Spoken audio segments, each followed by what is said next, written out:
মেয়েদের একটা জিনিস না আমার সবচেয়ে বেশি খারাপ লাগে, মেয়েরা না আজ পর্যন্ত মানে ভালোবাসা আর টাইম পাসের মধ্যে পার্থক্যটাই বুঝতে পারে না। তারা এইটাই বুঝতে পারে না যে ভালোবাসাটা কি আর টাইম পাসটা কি। যে ছেলেটা তাদেরকে ভালোবাসে ওই ছেলেটার একটু কদর করতে পারে না, কিন্তু যে ছেলেটা টাইম পাস করে ওর কিন্তু ঠিকই কদর করে। আপুরা শুনে রাখো, যে ছেলেটা আপনার সাথে টাইম পাস করবো ওই ছেলেটা কখনো আপনার রিপ্লাইয়ের আশা দিয়ে বসে থাকে। আপনি কোনো কথা নিয়ে রাগ করছেন, কখনো রাগ ভাঙ্গাইতে আসবো না।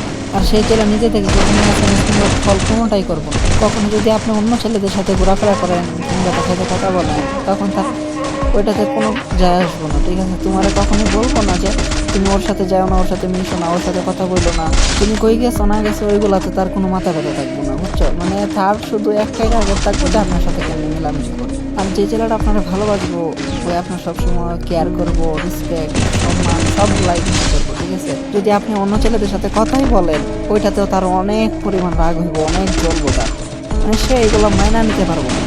আর ওরা কিন্তু আপনার বইলা দিতে হবে না, ওরা জোর করতে হবে না, ও কিন্তু নিজে থেকে আপনার এসএমএস দিতে থাকবো, কল দিতে থাকবো।